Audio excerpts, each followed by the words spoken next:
there we go. Okay, yeah.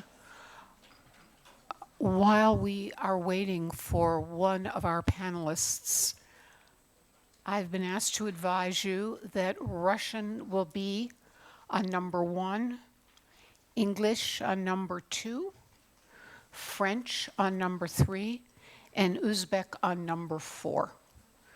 Most of our panelists will be speaking in English, though not all. Okay?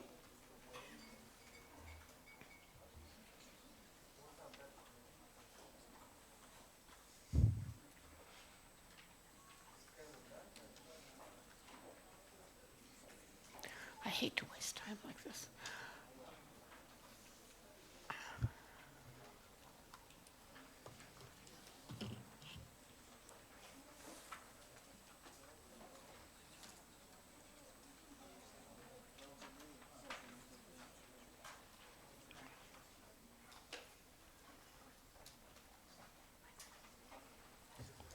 Thank you.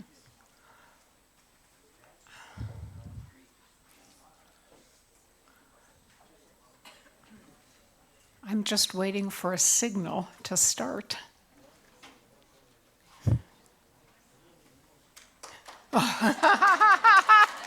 Okay.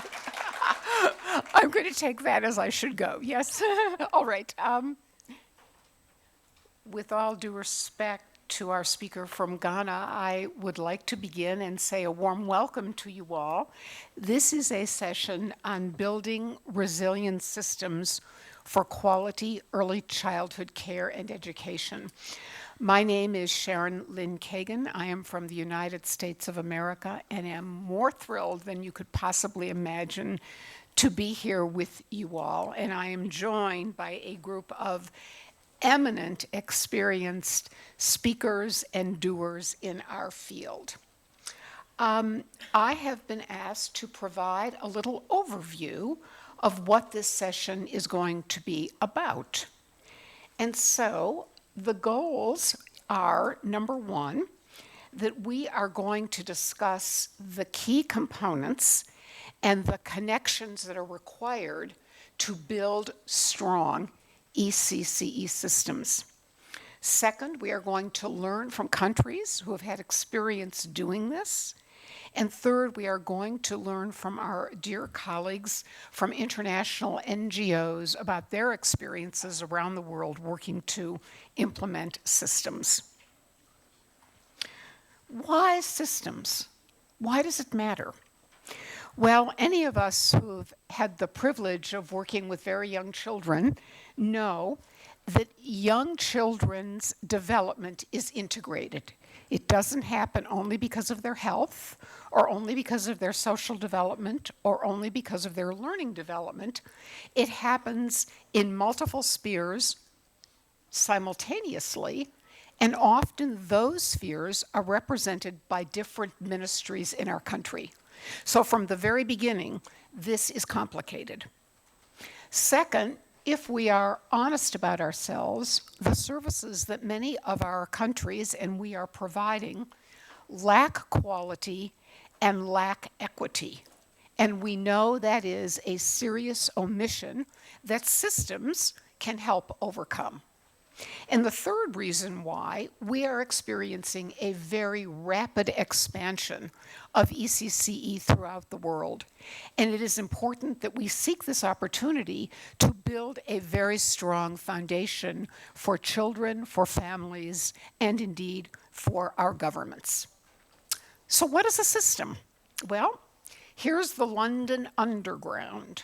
It is a system. It's made up of individual train paths that are enriched because they are all connected.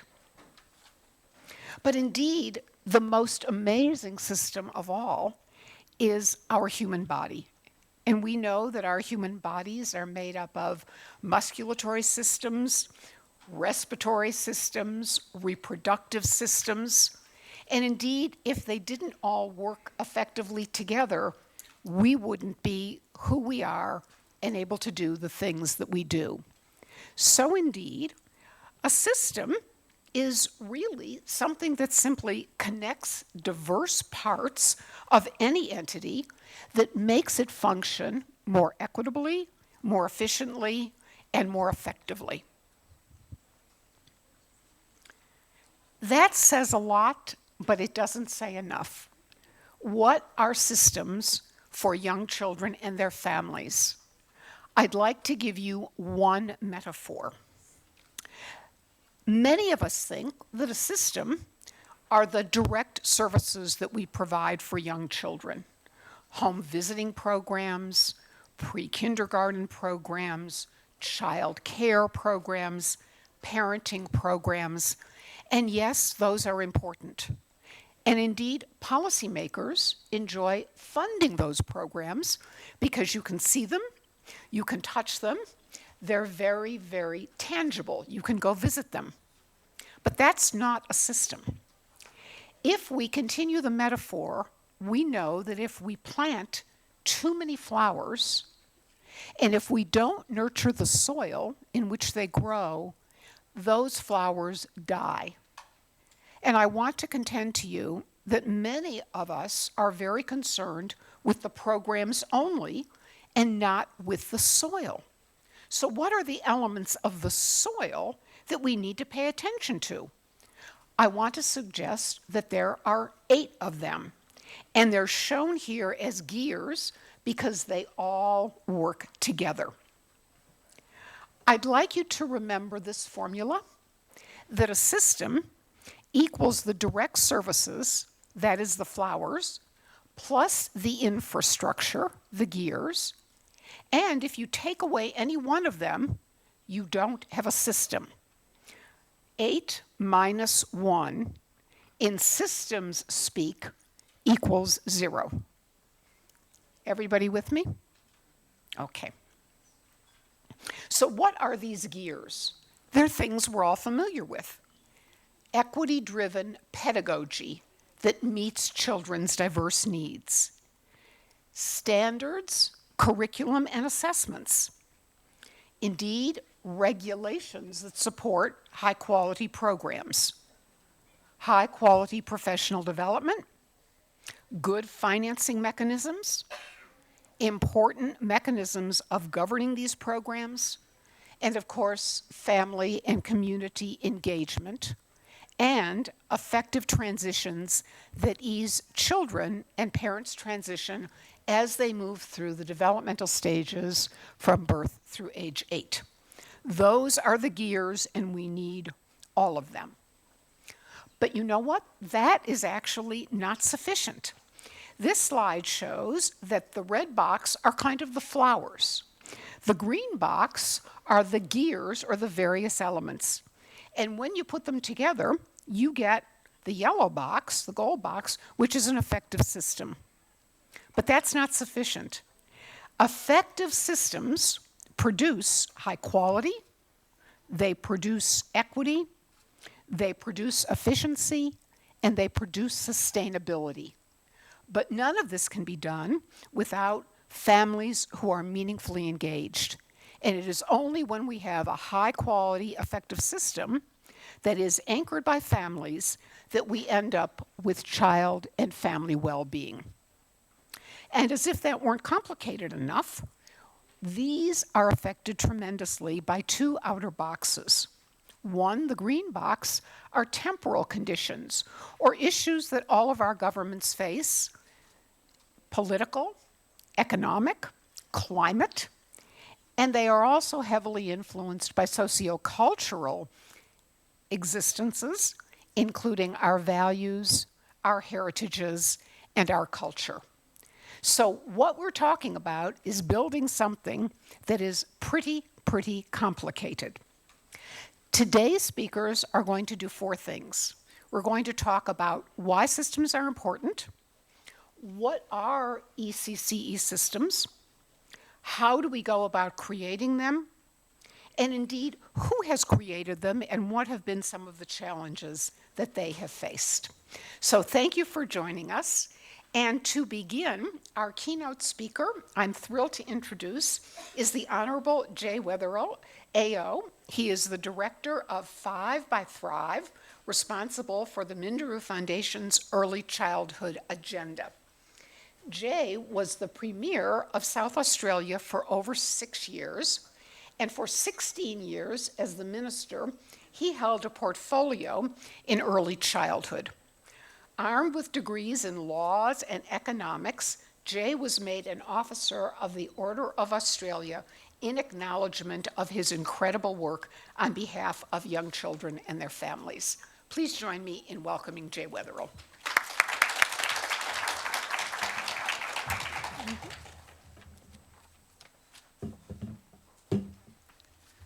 Well, thank you, Sharon, and ladies and gentlemen, guests, colleagues, it's a great honour to be at this conference and to address this critical issue of systems change.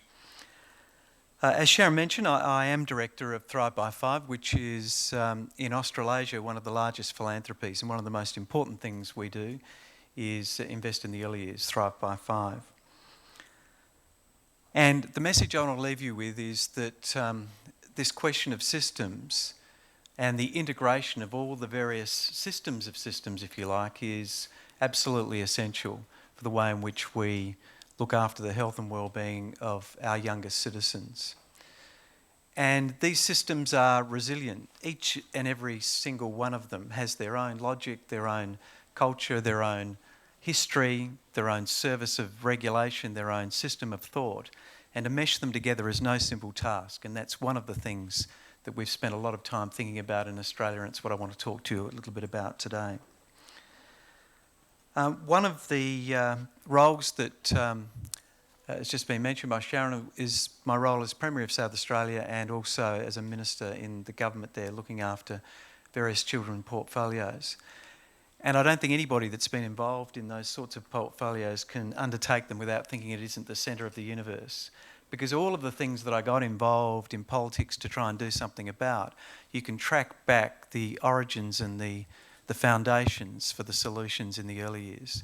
So it very much became an agenda for me about not just equity, about dealing with disadvantage, but also about life opportunity, education and learning, health and well-being, and of course the prosperity of our communities, lifting the general level of capability of our citizens, which is always a critical issue for any jurisdiction trying to advance itself. So what we need to do, I believe, is first remind ourselves about why we're all here. And I think it was beautiful the way in which the conference opened with the photographic exhibition of children from every country.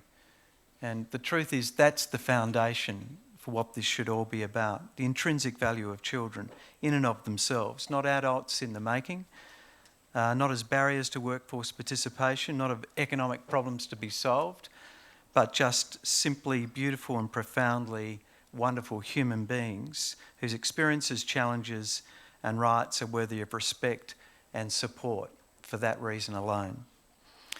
The second, of course, is the power of human potential. So many of the challenges that we keep reading about in the paper every day, whether it's climate change, whether it's the way in which our democracies are working, all of those challenges require our capacity to apply ourselves creatively to those challenges.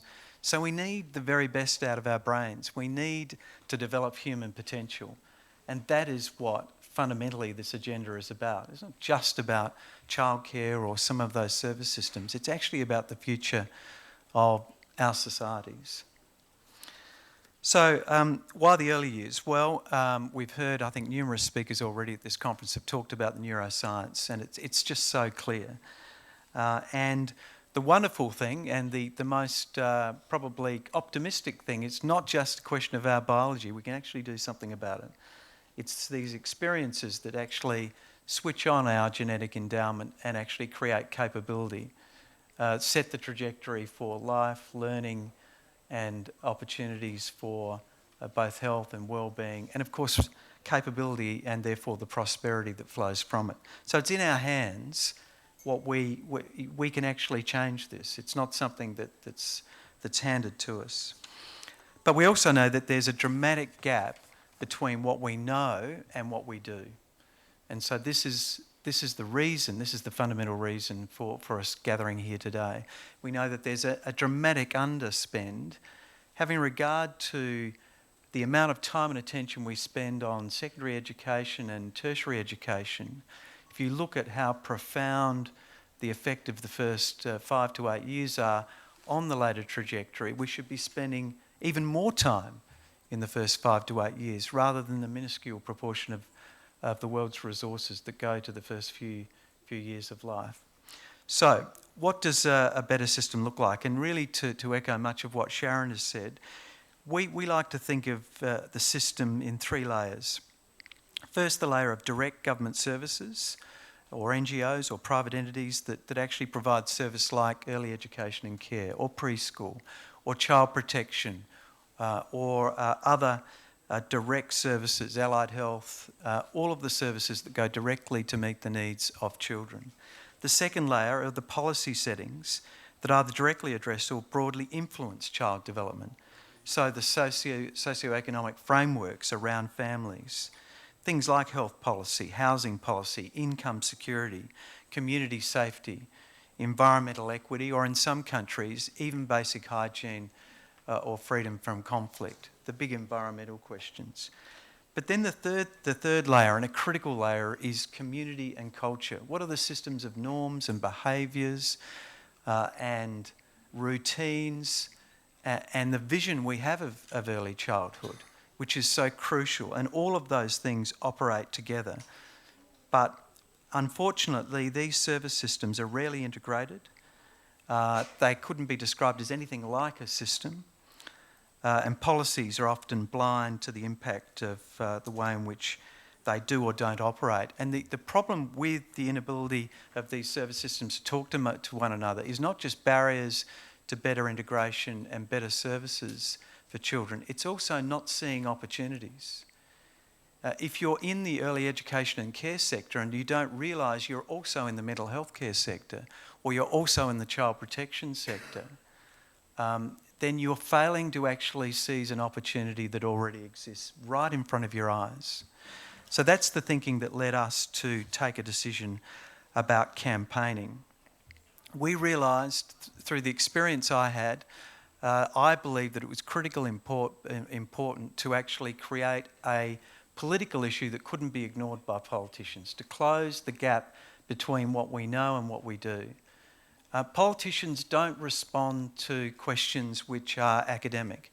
They respond to problems. You've got to create a political problem that has to be solved. You've got to pose a question. And the question we sought to pose was in a number of ways. The question sought to galvanise a social movement for change by galvanising a series of constituencies. So the 4 key narratives we raised were the brain story, the fact that the underinvestment in the early years meant that we had an underperforming school education system, which in the long term was going to be a barrier for us as a community. The cost of living story, linking affordable education and care to family budgets, which was a powerful issue for many families. The gender equity story, which proved to be probably the most powerful story of all, that is that this was actually disadvantaging female economic empowerment, the inability to actually provide a decent system of early education and care, and finally the economic story. All of these things add up to essentially a more prosperous community. And this was also important to rebut the only cogent argument that's ever visited against investment in the early years, and that is that it costs too much. The answer is, well, it pays for itself. In fact, it more than pays for itself.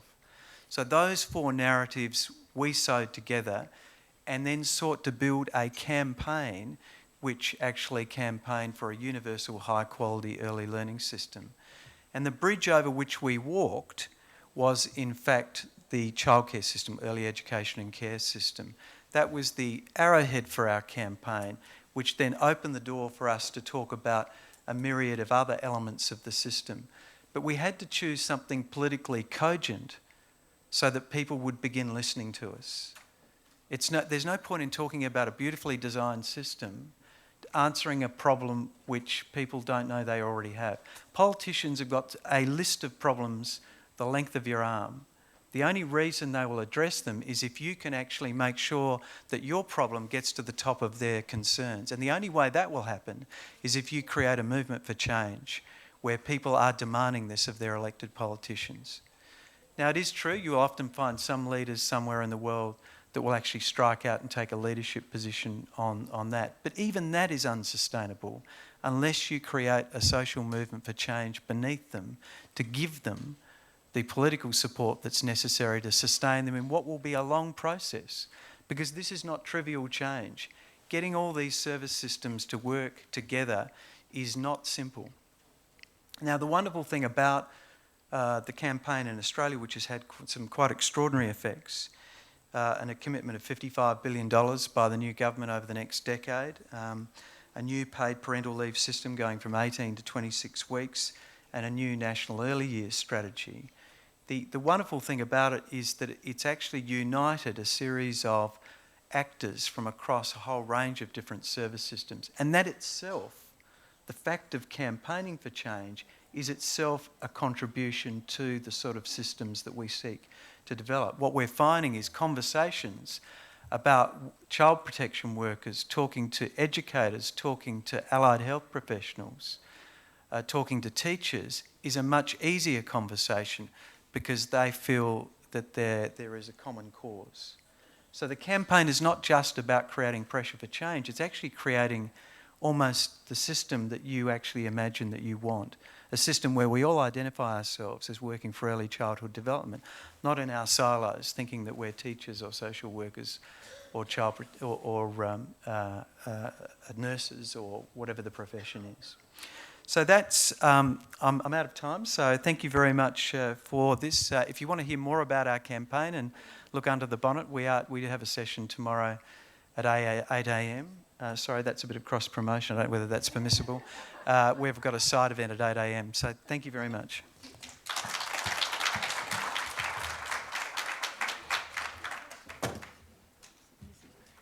Well, we can certainly see why Australia is one of the most prominent countries in the world doing wonderful things on behalf of very young children. Thank you very, very much for your energy and for your passion. We are going to now turn to several countries for some very good examples of work that is going on in systems. And to begin, I think the panelists are going to stay seated so that we can do this a bit informally. But we're going to begin with Tajikistan. Now, some of you may not be aware that Tajikistan actually has made great strides in its services to very young children. And indeed, early childhood has emerged as a very important priority within the country. It has a national education and development sector strategy that is focusing on young children, and it builds on the country's standards that they have articulated for young children, on their definitions of a state program. And so there is incredible momentum in a very wonderful country. Despite all of this, however, there are some challenges. Enrollments are not as high as I'm sure we would like them to be, and quality is a little bit uneven. So I'm going to ask Mr. Badruddin Musafarzoda, did I do that okay? That okay? Good. Who is the head of economics and planning for the Ministry of Education and Science. And Mr. Minister, I would like to ask you to help us think about the one or two accomplishments in the next 5 years that you are hoping Tajikistan will realize. One or two major accomplishments to build early childhood systems.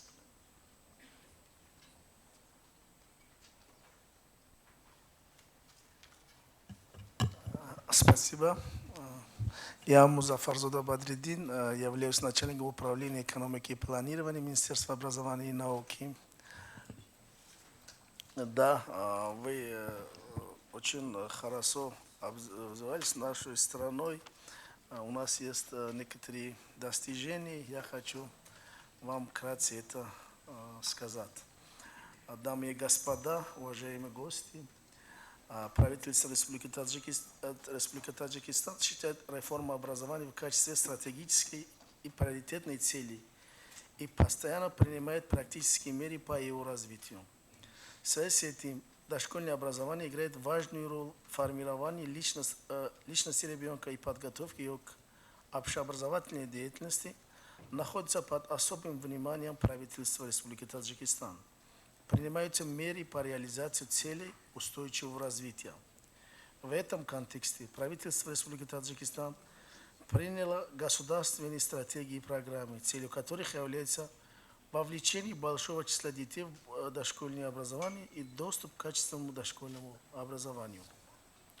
В частности, согласно требованиям национальной стратегии развития образования в Республике Таджикистан, к 2030 году охват детей должен быть доведен к 2025 году 30%. У нас сейчас это очень... И к 2030 году до 50%. В целях развития дошкольного образования также принята государственная программа развития дошкольного образования в Республике Таджикистан на период до 2025 года. И на ее основе дошкольные учреждения и центры развития ребенка оснащаются современными оборудованиями. В рамках подготовки к переходу на 12-летнюю систему образования в Таджикистане правительство республики было принято решение подготовить план мероприятий по этапному зачислению всех детей с 6 лет в процесс годичной предшкольной подготовки, что на сегодняшний день является решением для улучшения качества подготовки детей к школе. У нас было 6 сценариев перехода к 12-летнему системе образования, но мы выбрали именно дошкольное образование. В связи с этим укреплена правовая база в сфере, закон Республики Таджикистан о дошкольном образовании, государственный стандарт дошкольного образования в Республике Таджикистан, типовые положения о дошкольном образовании в Республике Таджикистан и другие нормативные документы отрасли разработаны и утверждены. В целях эффективности деятельности дошкольных учреждений были полностью приведены в систему подушевого финансирования, что позволило улучшить материально-технические базы наших учреждений. Финансирование дошкольного сектора увеличивается из года в год, в том числе в 2022 году на 7% больше, чем на 2021 году. Заработная плата работников в сфере образования из года в год увеличивается, и в этом году она была увеличена на 20%. А также Министерство образования и науки в целях поддержки приоритетных направлений образования детей раннего возраста, расширения охвата и увеличения сферы образования детей раннего возраста совместно с партнерами по развитию запустили проекты цифровых платформ. Цифровая платформа «Волшебный сундучок» предоставила возможность воспитателям и другим педагогическим работникам дошкольных учреждений использовать ее для повышения своего профессионального мастерства. В связи с этим подготовлены и показаны на телеканалах анимационные фильмы «Волшебный сундучок», аудитория которых с каждым днем расширяется. Стандарты, планы и образовательные программы были пересмотрены и ориентированы на развитие детей.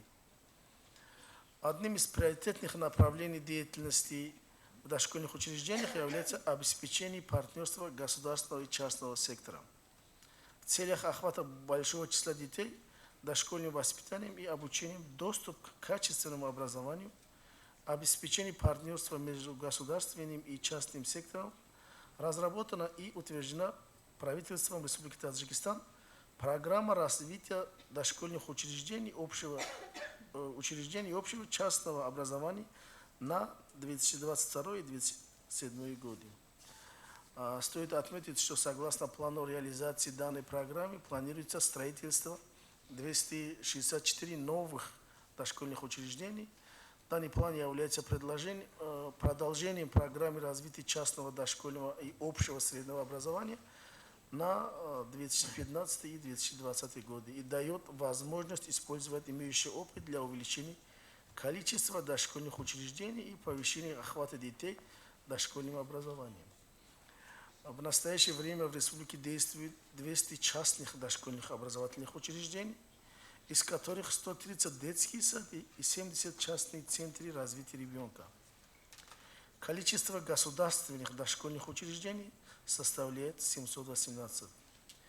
Министерство образования и науки Республики Таджикистан создана альтернативная форма дошкольного воспитания и обучения. Это центры раннего развития детей, количество которых в республике составляет 1800, и их количество увеличивается из года в год. Вот, хорошие условия обучения, в том числе доступ к качественному образованию, хорошая кадровая база, мощная материально-техническая база обусловили повышенный интерес населения к этим учебным заведениям. В целях регулирования деятельности дошкольных учреждений, оказания методической помощи, снабжения учебно-методическими и вспомогательными материалами обучения и распространения передового педагогического опыта, подготовки специалистов при Министерстве и Академии образования Таджикистана, научно-исследовательский институт развития образования создан и действует. Республиканский институт повышения квалификации, его филиалы, Республиканский учебно-методический центр, учреждение профессионального образования и педагогические кафедры и отдели дошкольного образования. Уважаемые коллеги, раннее развитие ребенка и дошкольное воспитание является одним из важнейших вопросов в сфере образования и требует постоянное и коллективное внимание. Учитывая важность вопроса, Министерство наладило сотрудничество с партнерами по развитию, включая Всемирный банк, Азиатский банк развития, ЮНИСЕФ, ЮСАИД, фонд Агахан для улучшения условий дошкольного образования и обучения, проявляет особое внимание к вопросу инклюзивного образования, за что, пользуясь случаем, хочу выразить слова благодарности. В данное время в дошкольных учреждениях обучаются дети с особыми потребностями наряду с другими детьми.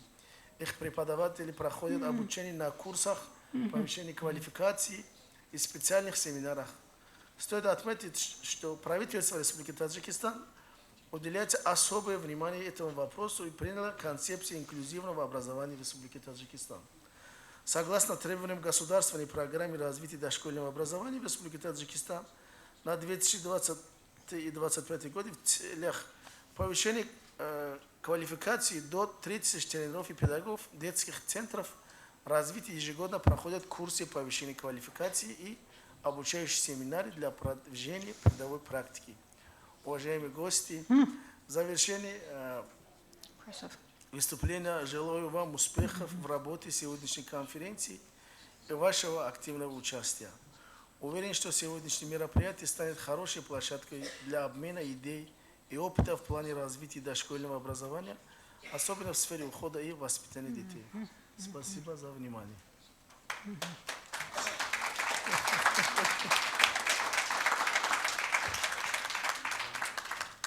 Thank you so very much. Thank you. It looks to us as though Tajikistan is understanding what a system is. It is developing the flowers by providing many more direct services for children and families, but it is also attending to several of the gears, notably the development of individuals who are working on behalf of children, attending to the teacher training institutions that prepare them and to their salaries. So our congratulations go out to you and to the wonderful country of Tajikistan. Thank you. We are going to zip across the globe to Ireland and are very thrilled to be welcoming Catherine O'Riordan, who works as an early learning and care specialist for the Early Years Division in the Department of Children, Equality, Disability, Integration, and Youth in Ireland. What a wonderful name for a department. That says it all, doesn't it? It embraces everything. There, she is very much responsible for one of the implementation of their major program, the First Five. This is Ireland's whole government strategies for babies. We haven't heard that word too much. for babies, for children, and their families. Catherine comes to us with a very rich career in practice. She is a strong advocate for the centrality of play in children's learning and ensuring child engagement in all aspects of Ireland's life. Welcome, and to you the same question. What are one or two of your country's most promising and exciting systems efforts? Thank you. Thank you, and I'm delighted to be here. Of course, every country has unique challenges and approaches that are appropriate to its history and its stage of development. In Ireland, our recent experience has shown the benefit of a wider systemic approach. So First Five, as you mentioned, is our whole of government strategy for babies, young children and their families, and it sets out an ambitious 10-year roadmap to develop integrated, cross-sectoral and high-quality supports and services for young children and their families. So our vision of early childhood is based on the most important aspects of young children's lives. So good health in early childhood that starts in pregnancy, time with parents in a nurturing, playful home environment where maternal and material needs are met, high-quality play-based early childhood learning and care, positive transitions to primary school, and a supportive, inclusive, wider community context. Having a cross-government agreed plan is crucial for us in achieving the goals set out in First Five. The Department of Children, I won't mention the rest of its name, has the role of leading and coordinating the implementation of the plan and of reminding other departments of their commitments under the strategy. So whether, for example, it's in parental leave, maternal health, or, for example, the parenting strategy, each of these objectives has a home in a lead department, and the plan has agreed milestones that are required to be met. Before we agreed the plan and before we announced the plan, of course, we did intensive negotiation with these departments. And long meetings, many arguments, bringing people along with us to ensure that they were clear about their role and they made us clear about what their objectives were in advance of us developing and in the process of developing the plan. We did, of course, have to pivot resources to the COVID response, and now we're getting back on track. So the other strength of having such a strategy and in developing such a strategy was the use of evidence to identify goals, objectives and specific actions required from across government to support children and their families in the early years of life. For example, one of the key inputs into the design of the strategy was the EU Quality Framework for ECECCE. Having this and other strong evidence-based policy approaches supported the introduction of major initiatives such as our National Childcare Scheme and increases in maternity leave. Extensive public consultation was undertaken, including consultation with children, consultation with their parents, and of course ECCE providers. I have to also say that some of the challenges we face are things like when you do a systemic strategy, a cross-system strategy, sometimes members of the different systems are worried that their piece isn't at the forefront. So that's something that you have to be very reassuring about. So, for example, our ECCE provider said, but this strategy isn't all about us. And you have to reassure them that working in this way supports their development. And we have seen, in fact, a doubling of our investment in ECCE. We had a 10-year plan, and we've managed to double the investment in 5 years. We think that's because everybody across the system began to understand the importance of the work that we do in early childhood. So there's some of our examples. Thank you for the opportunity.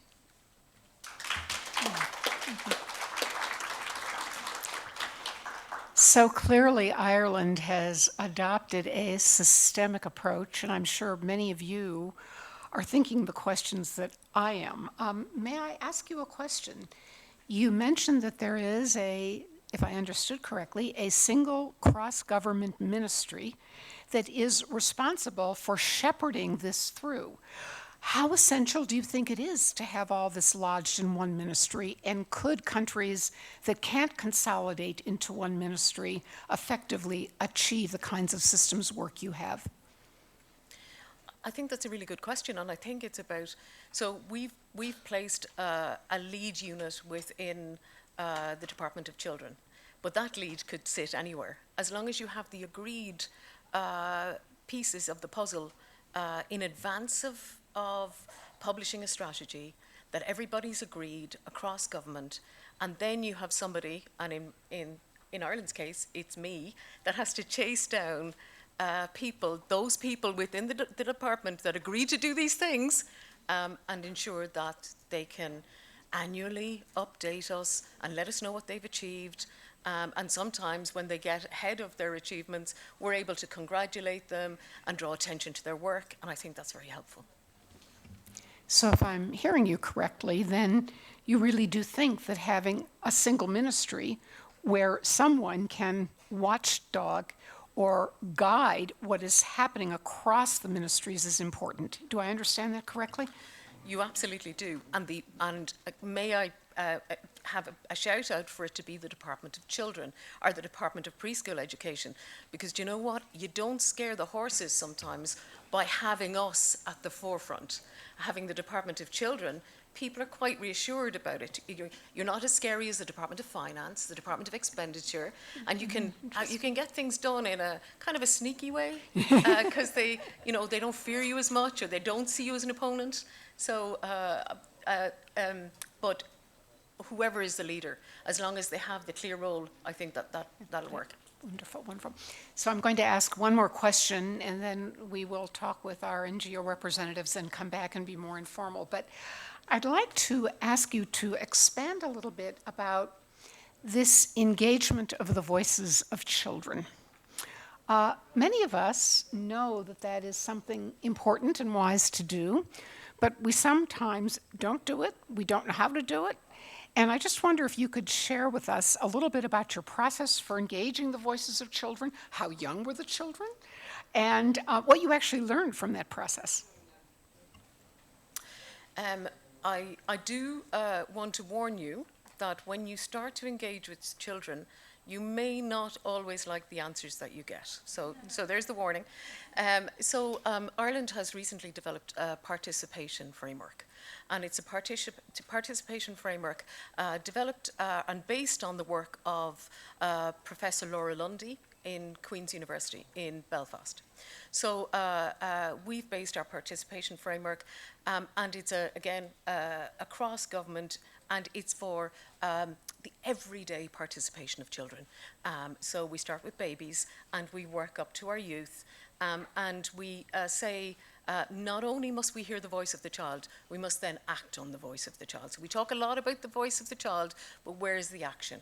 So it's the everyday participation of the child in everyday spaces. So that might be in the doctor's office, it might be in the preschool. And so we're doing a lot of work. We have a lot of this work is online now, and you can see if you Google Ireland's participation framework, and you'll also see what we call a hub nanog. Nanog is the Irish word for young. In hub nanog, we use all the examples where we've engaged the government or our NGOs have engaged in children, and we put up the concrete examples. So you're able to see what we've done. And that's to help us look across and say, okay, I want to engage with 5-year-olds. How do I do that? So we also have a very interesting example in our longitudinal study where we ask questions of families and children at different stages of development. This has been going on for some time. But what we've just decided to do is we're going to start asking 3-year-olds from our next cohort, and they start at 3. What questions do you think we should ask? So we're turning it on its head to try and find out, are we, in our longitudinal study, asking the right questions? Wonderful. So, it's an interesting example. Thank you. Thank you very much for elaborating. We're going to have time to come back to Tajikistan and to Ireland. And if you have questions, hopefully we're going to have enough time for audience participation. So please do jot them down. But before we do that, I am absolutely delighted to have two colleagues and friends who are here who are representing among the world's most important organizations that get to work across countries. We're going to begin with Sonia Godino. Sonia, hello, hello. Sonia is the Senior Education Advisor with the European Commission at the Directorate General for International Partnerships. She works there as an advisor to several UN delegations in Southern and Eastern Africa on developing and strengthening education systems that provide quality and inclusive education. She's a member of the EU's Early Childhood Education and Care Technical Working Group and has had vast experience in the design and implementation of programs and services for young children. Perhaps she's going to bring us a perspective from Africa that we have not heard presented, but we're anxious to hear your remarks about what challenges you are seeing as you work with multiple countries in systems work. Thank you, Sharon. And maybe let me just say that I'm here with two heads. My head working with our partner countries with development and cooperation programs, but also speaking to the European education area. And I'll start by there because we also use it as good examples or best practice that we can share with our partner countries. Of course, as you may know, the 27 EU member states, they have very different ECCE systems, and they're quite difficult to compare given the different cultural and social context.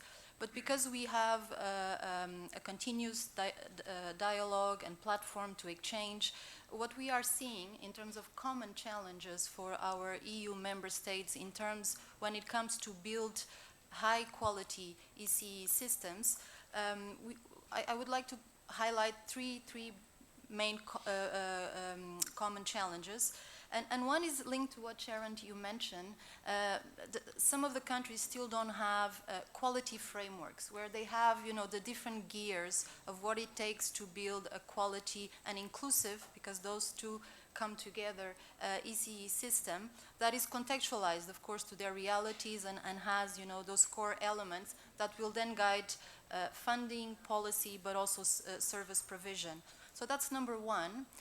The second one, the common challenge that we are also seeing is a lot of staff shortages, ECE personnel shortage, because as we all know, and this morning we also heard a lot of discussions around ECE personnel is still belongs to this bottleneck profession.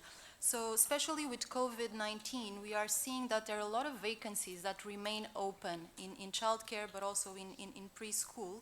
And this, of course, is still linked also to the low social status, to lower salaries, and also sometimes not optimal working conditions. And one other point that we still see is, of course, the gender imbalance. So that's also a common challenge that we are seeing. And finally, the third one that I would like to highlight is we still have within our member states a lot of split systems where childcare and preschool are, they depend to different government bodies from different ministries with different mandates. And so the educational aspect since birth, so learning since birth is not integrated yet optimally. And this also has implications. We see that there's less investments for the 0 to 3 children. And this is also having an impact that in terms of we still don't have enough affordable and accessible ECE services for all. And because, as you know, ECE is a national competence of our EU member states, so what the EU has been doing, as I mentioned, is providing this platform for peer learning, for exchanges, but also to develop common tools. So one of the ways that we have been responding to these common challenges was in 2009, our European Council. So it was really a political commitment at the level of heads and states and heads of government of our EU member states have adopted a EU quality framework to promote high quality ECE services. And so what we aimed there was to provide this framework with the 5, for us, important gears, which are, I will just mention them: access, of course, ECE staff, curriculum, the issues around governance and funding, and also then the monitoring and evaluation and the importance of quality assurance. And the idea is to be used as a reference. Of course, it still needs to be contextualized and adapted by each of the countries, but at least it's there as a reference that EU member states can refer to. One of the other things that we are also seeing is, once the systems are there, they cannot be static. They need to be dynamic. They need to adapt. It should not be the families and the communities that adapt to systems, but exactly the other way around. And so we are also recommending to look at the needs of children in a more multi-sectorial way, and also trying to push for those multi-sectorial responses. So also last year, in 2021, again, the European Council has approved the European Child Guarantee. And this is really, as you know, also, and again, after the COVID-19 crisis, we are seeing that with, you know, the increase in price energies, the increase in food prices, inflation is going up. So this is a major stress for families, especially the most disadvantaged one. But we are already seeing that the needs for school feeding, for instance, families are not able to pay for their, and this is, and so we have this approach to fight, you know, this child poverty and to avoid social exclusion by trying to provide the services that these most disadvantaged families need, not just in terms of ECE, but also in terms of nutrition and in terms of health. And we are piloting now, actually, with our partner UNICEF in 5 countries. I've been giving a notice. And let me just say that another recommendation that we are doing, because of the reality of split systems, is this need to integrate more, at least to align the child care with education.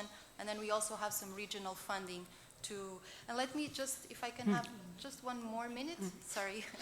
I just wanted to speak in terms of what we are doing with our partner countries in our development. So we are, the EU has been supporting the education sector, but now we are more and more also pushing for this multi-sectorial approach when we look at the needs of children and families, because we have been working in education, in health, in social protection.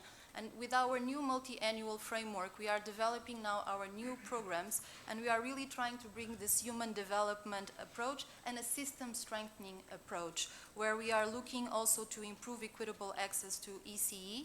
And one of the points that we have also seen is the importance of legal and regulatory frameworks.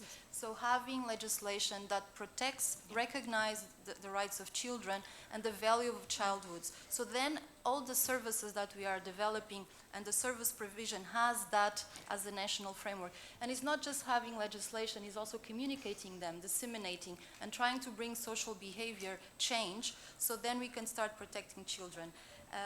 I had many more to say, but I will stop there, and thank you. I'm going to take the liberty and ask you a question. We all hear about frameworks, right?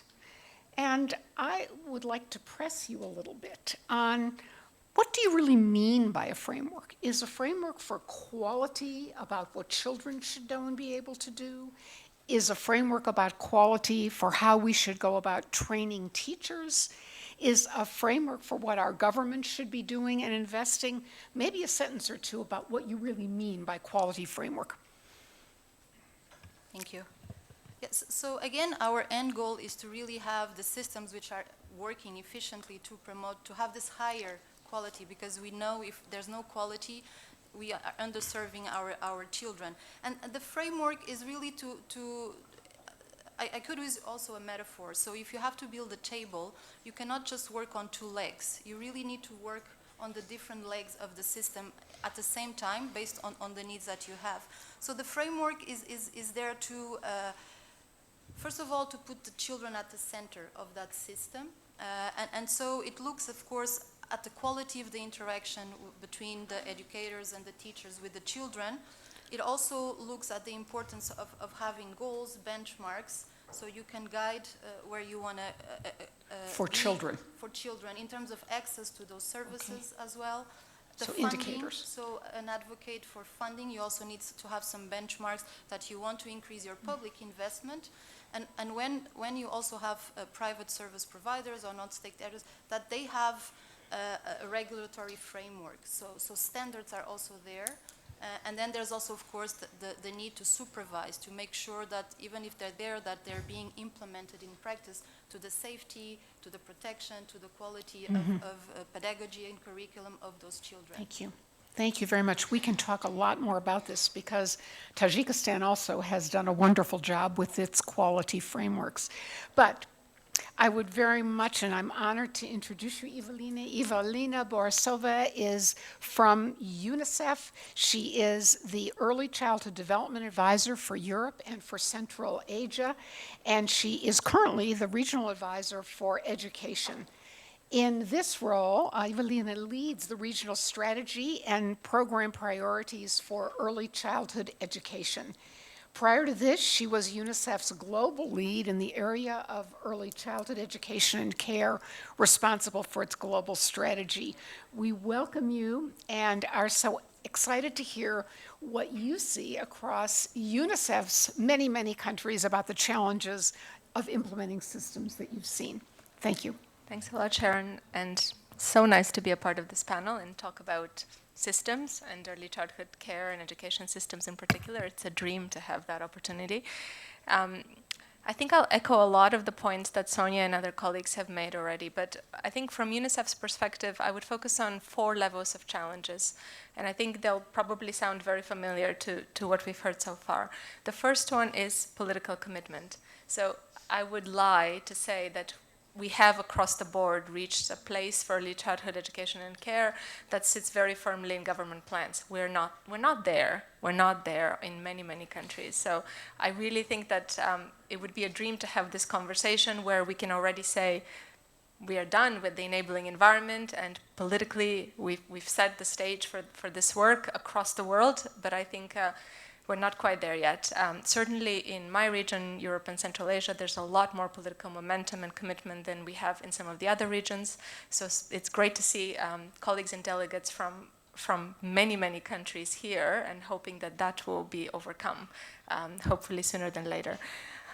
Second level, I think dreaming that political commitment is there and it's sustained and we can start talking about system building, is really looking more closely and more narrowly at the early childhood education system, which really is still quite fragile, again, globally speaking. In some regions we're farther ahead than others, and I think the European Union is one of these regions where we see very sophisticated examples of early childhood care and education systems. But by and large, I think we're still working at very fragmented kind of plans and initiatives looking to increase access in preschool education, but not necessarily looking to develop a system. I think this is one of the points that, Lynn, you have made very clearly, and I think I would pose that challenge out to all of us. I think oftentimes when I speak to ministers and deputy ministers and ask them, what are your goals for your early childhood care and education systems? Very naturally, the response that I get is, we want to increase access to 30, 40%. But I would love to hear a response, we're building a system that would allow for this access to be equitable, efficient, and effective, right?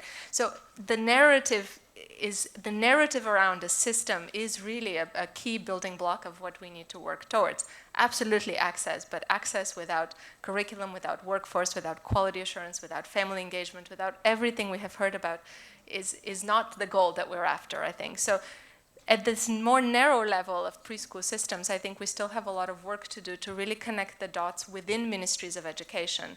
And I will also pose a very simple question to many of you. UNICEF has worked in many countries to develop plans for preschool education systems. And the first thing we find out is that each of the parts of the system sits in a different department. And those departments rarely talk to each other. So a very simple example is you have a department for curriculum, department for teacher training, department for planning. The finance is somewhere completely out of that as well, a planning team. And sometimes it's coming together with the idea that we actually have to put these pieces together and have them talk to each other in a meaningful way that begins a real conversation around our early childhood care and education system. And again, I think this is one of the biggest challenges. It doesn't seem very hard to overcome, but it is about the process of bringing the key stakeholders together and speaking that language around system. The third level is, let's step outside of the preschool system and let's move towards the broader early childhood care and education system. And I think Sonia very clearly articulated that challenge, is connecting services for 0 to 3, to 3 to 5, and transitioning into primary education. Children don't just show up in preschool. If they're lucky, they show up in preschool. If they're not lucky, they miss preschool altogether. But let's assume that they show up in preschool. They come with other services before that, and they will follow into other services after them. And I think this idea of a continuum of services and a system for children is really beautiful, and one that I really hope more governments will embrace going forward. Stepping out of early childhood care, moving into the 0 to 8 period, because really the first grades of primary are super critical. And the final layer is what we have heard beautifully from Australia and Ireland, is the multi-sectoral systems for real services and support for families and children. So starting with preschool, moving to the early care and education, and moving out to true departments for children, as is in Ireland, which is beautiful. And I think there are key challenges in each one of these levels that we will have to address together. Wonderful, thank you so much. Thanks to all the panelists. So I would imagine that if you're sitting in this room, you've thought about systems. Am I right? Yes? Yes, all right. And I would also imagine that one of the biggest challenges you're having is working across ministries. How many of you have that challenge, working across ministries? Can you show me hands so we know? All right, it's a good percentage of us. So I would like to ask each of the panelists what their experience has been working across ministries and what you would recommend. And to make this zippy, I'm going to time you 2 minutes each. So who wants to go ahead? Go ahead, yes. Well, I tried to create an early childhood development department, but I included child protection in it, and it blew up with the next scandal that almost always happens in child development agencies. So don't do that. Second thing is, I don't think you get true collaboration unless you get a common knowledge base. I think everybody has to have a picture in their mind about how children's brains develop, because otherwise you talk past one another. If everybody's looking at the child from a slightly different angle with their own perspective about what's the most important bit, you're never going to get true collaboration. You have to be proceeding from a common knowledge base. And I think that's a critical element of any service integration, whether in a common agency or not. Thank you. Anyone else want to respond to that? Linking several agencies. Yes, Tajikistan, wonderful. Спасибо. Тронули очень такой актуальный вопрос, потому что тоже работая в министерстве, иногда работая с другими министерствами, да, есть такие как бы интересы других министерств. Но у нас этот вопрос как бы решен. Во время, вот, например, мы когда начали написать стратегию развития образования Республики Таджикистан до 2030 года, у нас была такая большая рабочая группа, и в нем участвовали все министерства, которые непосредственно с Министерством образования работают, и доноры, которые нам помогают, и вот неправительственные организации. Вот и до сих пор и у нас сейчас при Министерстве образования и науки Республики Таджикистан работает Local Education Group, который ежемесячно мы там соберемся. И вот на важных, если у нас будут такие важные задачи, важные проблемы, мы вместе и Министерство образования, и другие министерства, кроме Министерства образования, и неправительственные организации, и доноры в этом заседании участвуют, и мы вот коллегиально решаем эти вопросы. Спасибо. Thank you very, very much. We have been fortunately joined by the representative from Ghana, but before we turn to you, I'll let you get settled for a moment. I wonder if other panelists would like to address this important question about how you link. Sonia, I see your hand. Yes, thank you. 2 minutes, everybody. Okay.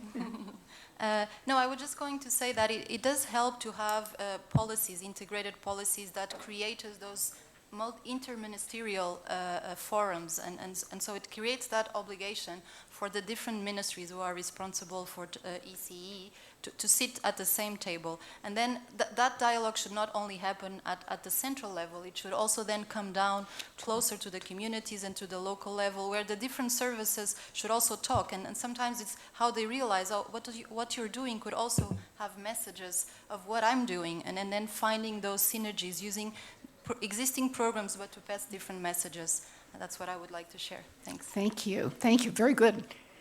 Evelina, did you have a recommendation? I would just add, I mean, I think just to echo Jay's points, I really, really believe that as well, that I think common technical knowledge and understanding of what we're after makes a big difference. I think joint planning is, from my experience, the key that really opens up the space to really discuss both challenges, opportunities, and ways that plans can really speak to each other, even if they're not integrated, because that's the broader vision. But at the very least, really understanding what each ministry is planning for, and how the different accountabilities and how the different indicators actually speak to each other. And I think one more thing to add from our perspective is something that really helps bring ministries together is joint visits, peer exchange, learning from each other. One of the strategies that UNICEF is using more often than not is bringing technical counterparts, not just from one ministry, but multiple ministries together when we talk about the early years, because we very much recognize that it's never just the job of one ministry to make sure that this happens. So I recommend that as a good strategy going forward. Thank you. So we've heard different examples. We've heard Ireland that has managed to consolidate this richly in one main ministry, and there are examples of this around the country. But we've also heard that if you can't consolidate into one main ministry, there are strategies for braiding and bringing the ministries together. So this has been a very rich discussion. Thank you all. I'd like to take a moment and return to the wonderful country of Ghana and to welcome Reverend John Fodejor, who is Deputy Minister for Education for the Republic of Ghana and second-term Member of Parliament for the Asian South constituency. We welcome you, and I do want to just say that I have been so intrigued by Ghana for many, many years, because it has done a miraculous job. It is one of the few countries on the planet with a 2-year education policy scheme that was introduced early in 2007 as a part of its commitment to free and compulsory education.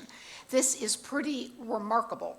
It has worked toward achieving universal access to pre-primary education and now has a gross enrollment of 100% enrollment.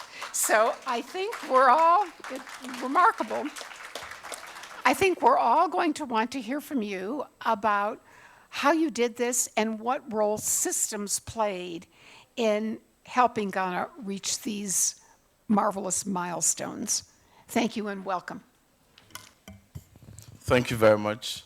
I'm excited to be here, and thank you for recognizing the little that Ghana did in having a big success story at the early grades. We in Ghana believe that to build a very robust education system, the foundation is very important.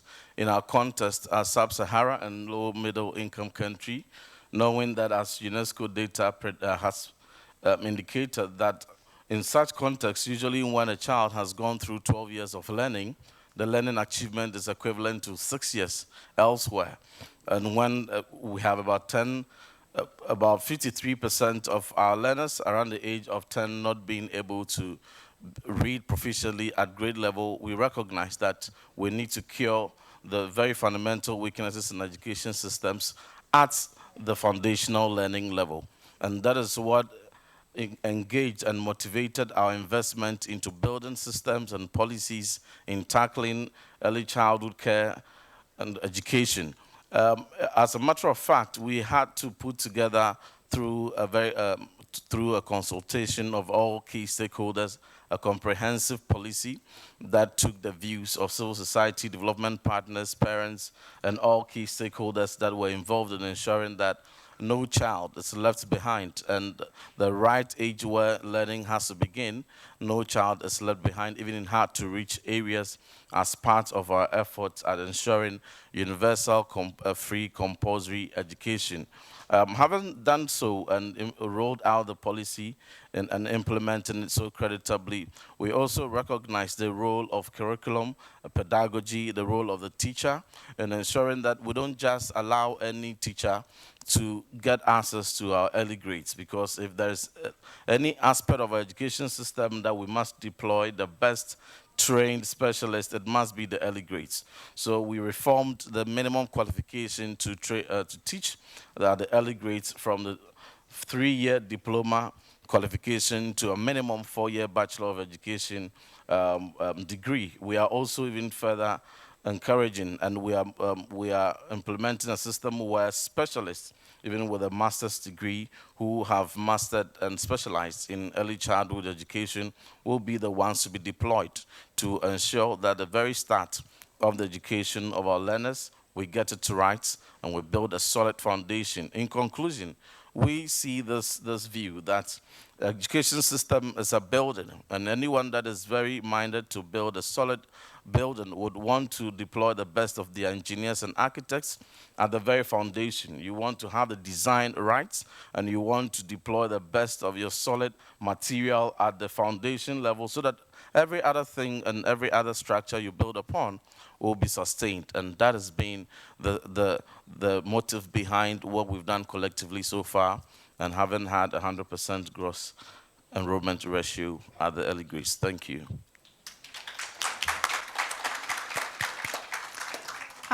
Reverend, you mentioned that building a system right is important. I wonder if you could talk about what you mean by building a system right. Thank you very much. Building an early grade, early childhood and care education system, putting in place policies, putting in place accountabilities that do not only sit at the headquarters of education ministries, but are decentralized all the way down to the bottom for everyone to feel ownership and know their responsibilities, and actually ensure that there are periodic reviews and controls to ensure that the right things are being done and various stakeholders are doing their part. That is the system that we put in place.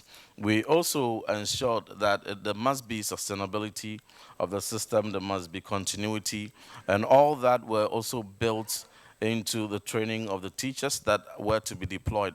From the presets, the curriculum was reviewed, and good concepts of early childhood education was put in there. But we also recognize that to keep the system going, it is important that in a continuous professional development stage, continually teachers deployed to early grades need to be given that essential training. So that is being done, and so far a good number of teachers at that grade have been trained, and we hope to sustain that system going forward. Thank you. All right, so let's have a little bit of fun. If we've listened well, if you've heard what I've heard, we've heard that there are lots of things that are important to building a system.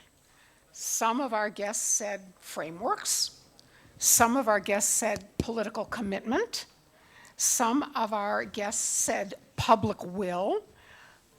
If you had to pick one for your country, recognizing that it would be different, which would it be? Let's just start at this end of the table. If you had to pick one, where would you begin? Public will. Public will. If you had to pick one, where would you begin? Увеличение бюджетной поддержки или финансирования. An increase, and that would be for the programs as well as the supports, like professional development, correct?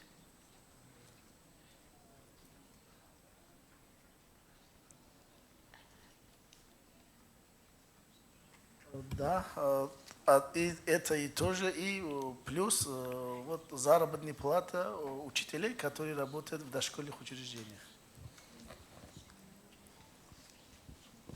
All right, good, good, good. And yes, Reverend, what would you? I wish I could pick all, No, you can't. but I You must, can't, no. I must obviously prioritize political will. Thank you. Yes, Catherine. I'm going to say a slightly different one, if you don't Okay, mind. please, yeah. What we had to change in our strategy was our country's image of the child, and we're one of the countries that, as many countries are, that hasn't a great history in how we've supported children in the past. So we had to change to a hopeful image of the child. Competent, confident learner was what we went with. How we hold children, wonderful. Thank you. Sophia. I would also second that, and this recognition of the value of childhood, how important it is to invest, not just publicly, but from all of us. Okay. And remember, we're talking about building systems, yeah. Evelina. I would say it's very different country by country, but I will speak about Bulgaria, which is where I come from. You said your country, so I Yes. connect with it. I think in a country like Bulgaria, the political vision and leadership is what I would look for, which of course is political will, but I want to add vision to this because will and vision are two different things, and I think it's really important that policymakers have the vision for what they're after, plus the will behind it. Good, good. So I would ask each of you to think about your own country and to think about what your baseline is. Where do you begin on systems building? Is it with all of these? And how do you go about doing it?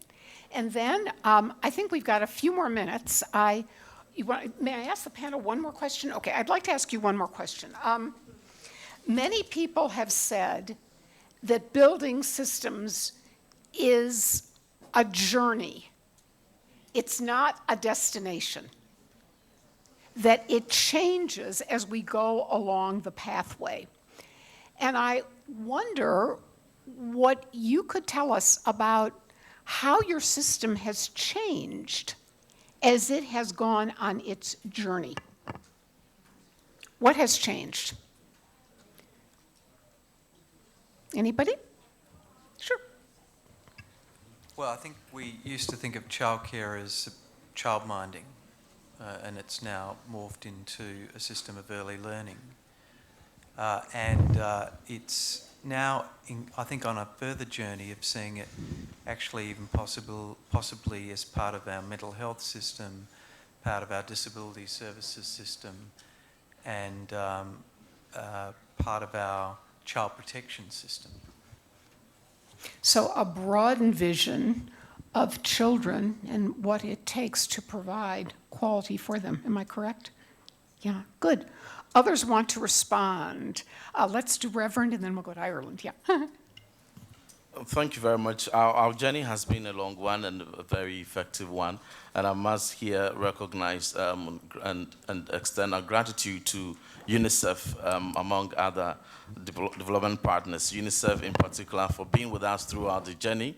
The journey started out so well and it's changing and it's improving nutrition aspect of the early childhood education, the public acceptance and understanding that children need to be put in school and educated at the right level, enrollment that is increasing, and the increase goodwill towards the early childhood education policy that we've launched. So the journey is improving and is always going well. And thanks to UNICEF. Thank you. And Catherine, evolution of your system. I think that things that have changed, and one of the things that is important for us is getting some wins along the way. You need to get some wins to support your system.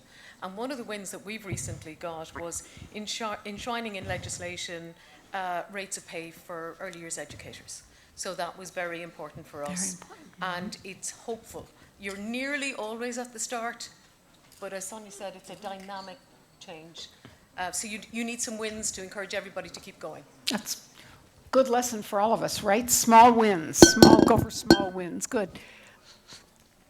Sophia or Evelina? I will just add, for Europe and Central Asia, which is currently my region, a big shift that we're seeing is that governments are talking about reforms of early childhood care and education systems. So we're past in this region, we're past the building blocks. We're now looking at how do we reform these systems to deliver better results, to put all the pieces together.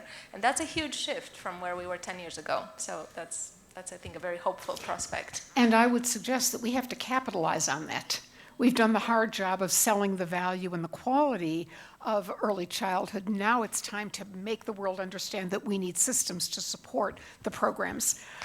Thank you. I think we've got a few minutes for questions. We'll take all the questions and then do the responses. Oh my goodness, all the questions and then the responses. So just please brief and actually ask a question. Yes. Introduce yourself and country. Yeah. Thank you. My name is Bruno Shrestha and I work for VSO International. I'm based in the UK. My question is, we talked about the system strengthening, and I really like the political will and vision. But I'm just wondering, one of the fact is that many million children are not really counted. So how do you see the importance of like birth registration to start with? And how can we really collaborate in the interest? Thank you. Mm-hmm. Thank you. Martha Matsky from SIL International, and I have a question especially for the representative from Ghana. How does the system in your country address the challenges of the many languages spoken in Ghana? Yeah. Hands up. Hands up. Who? Any other questions? Hands up. No. Where?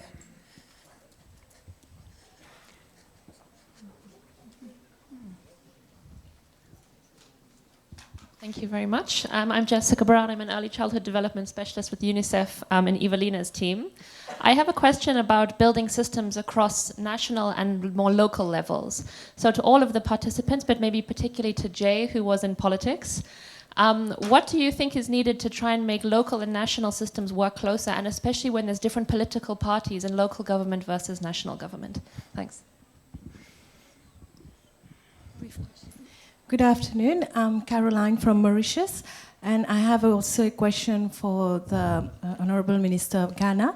So I wanted to know, how did you manage to give a good training for, so you stated that you moved from diploma to 4 years degree.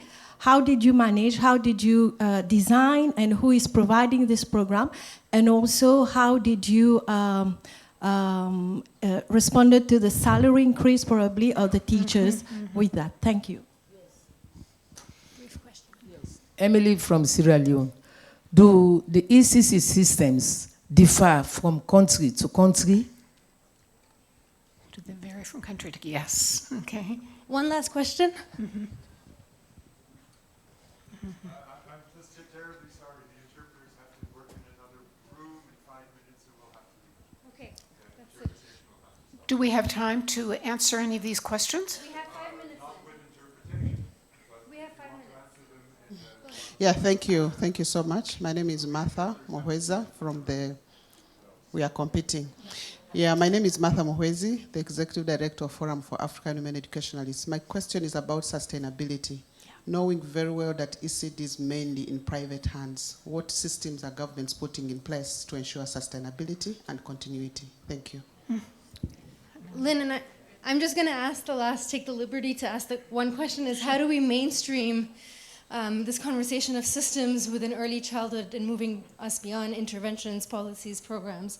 So that's it. I'm so glad you all left the easy questions for the end. It was very nice. Thank you. All right, we have issues about data and birth registration. Does anybody feel like they'd like to take that one? Well, I would just say that one of the key elements of any system is making sure that we've got good data capacities. Data on children, data on families, data on providers, outcome data, and service data.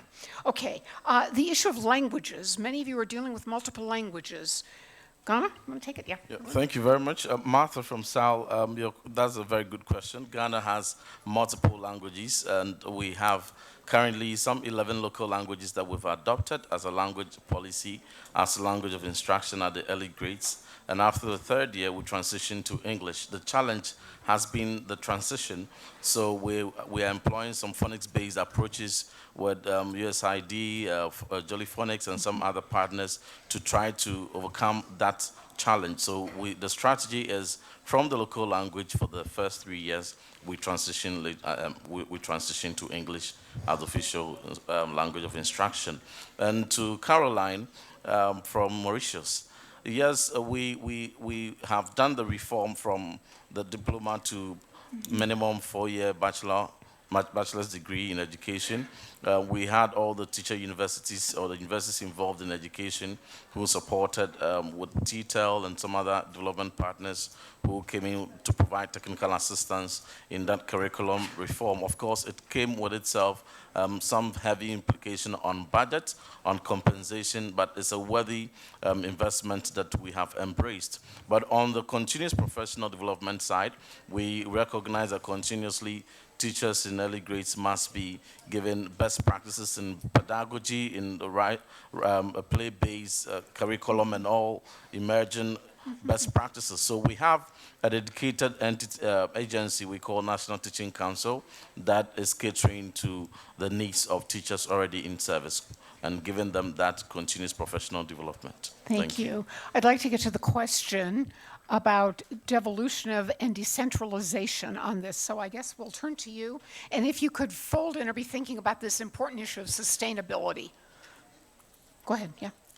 Thank you. Yeah, this question of local and national systems and how they work more closely together is something we're grappling with in Australia at the moment. And it's quite complicated because there are a series of different responsibilities at the national level and the state level, and there's no clarity around the demarcation of those things. I think it's probably impossible to separate the national and the local or regional from each other because early childhood development is just in so many different service systems. I think it's probably impossible to completely prize them apart. So what that probably means is that you've got to have some integrated early childhood development policy at a national level and on a state level. I think national governments are good at frameworks and accountability and funding and setting big visions. I think you want to devolve the service delivery to the lowest level possible. So that's the sort of the model that we're seeking to work with in Australia. But I'm not sure whether it fits other jurisdictions with different constitutional responsibilities. And Australia is a state, if I'm correct, with quite a strong state responsibility. I wonder if others who've worked in many other countries would have any comment on this, or no? No. All right. I think our time is up, but I would be very remiss if I did not end the session without asking you to join me not only in thanking our wonderful panel, but also in thanking Shukafa, whose vision this session was. So thank you. Come on, stand up. Come on. Thank you, and thank you very, very much to our wonderful panel. We've all got a long way to go, many roads. Terrific. Sure, sure. Thank you, everybody.